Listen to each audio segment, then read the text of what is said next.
Hi everyone. Okay, in my last video I talked about a really hard-hitting racial prejudice drama directed by Roger Corman and that starred William Shatner, and that was The Intruder. Now in this video I want to talk about another film that stars William Shatner, and again before he got the role of Captain Kirk in Star Trek. And this really is a fantastic film. It has gone into my list of favourite movies. Quite a long list, admittedly. But here we are with 1966's The Incubus. Or sorry, just Incubus.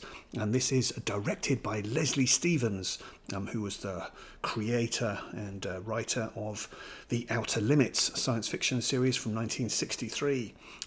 This really is a cracking movie. I absolutely love this movie. I watched it, I went and got the DVD, I've watched it again. I think this is a fascinating film that I will enjoy watching again and again. Low budget movie, but yeah, so much to enjoy here. So what we have with this very unusual folk horror tale is William Shatner is playing a guy who has recovering from the war. He's living on this kind of unspecified island or coastal town with his sister and close to a healing well where he can try and get better.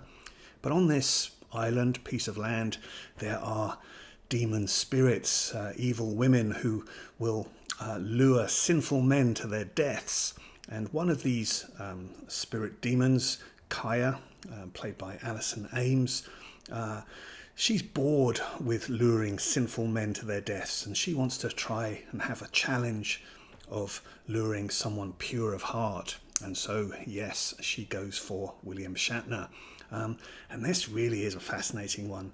So it becomes really a battle of good and evil. William Shatner's character, Mark, is pure of heart in this film, and Kaya isn't quite prepared for this, and the fact that he will actually fall for her and love her, and that's not a feeling that she can really accept, and so it calls for revenge when she feels frustrated and upset by this.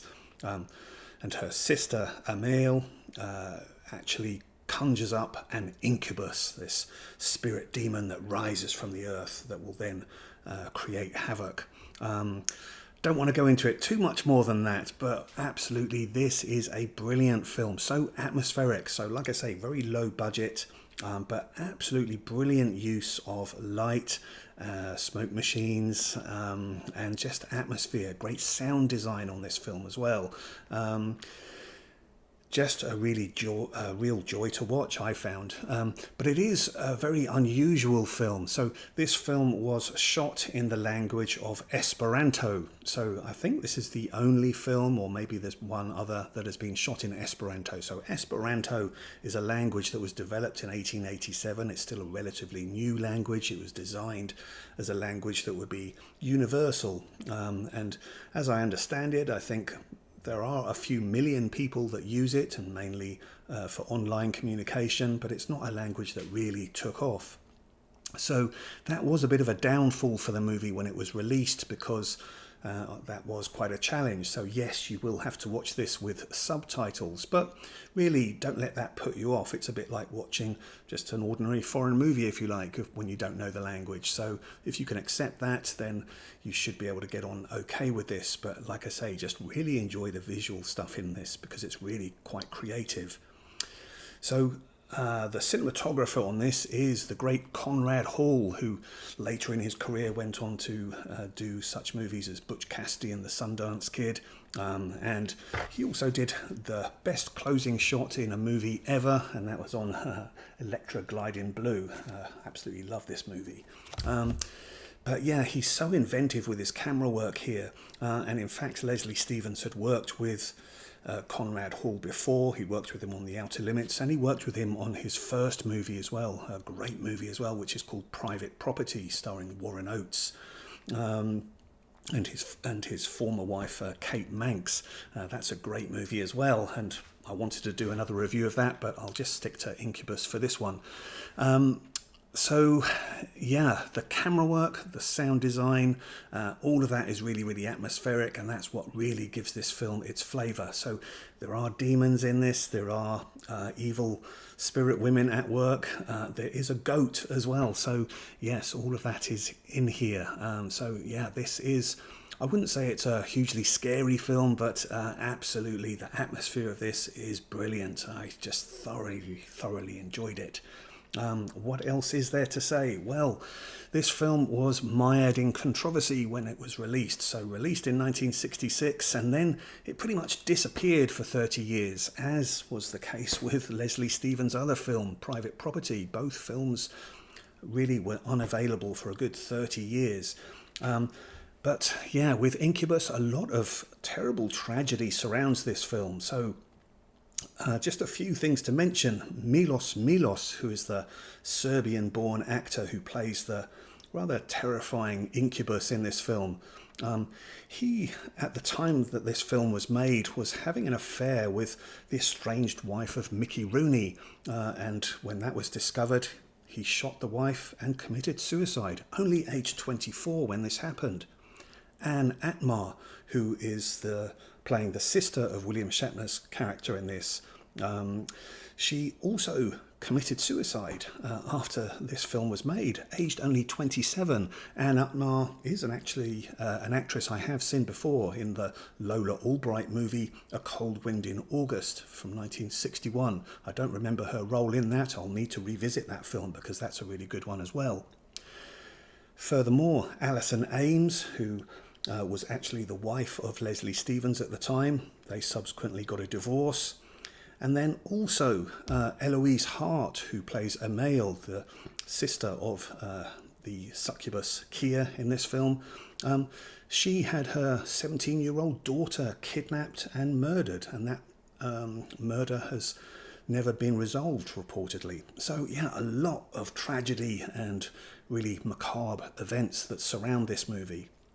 But that shouldn't detract from the movie itself. Like I say, this is a low-budget movie that just is brimming with brilliant atmosphere, really creative camera work and sound design, and I absolutely had a blast watching this. I think this is a brilliant film. So don't confuse it with other films called Incubus. There is the 1982 film directed by John Hoff, starring John Cassavetes. That is a completely different kind of movie.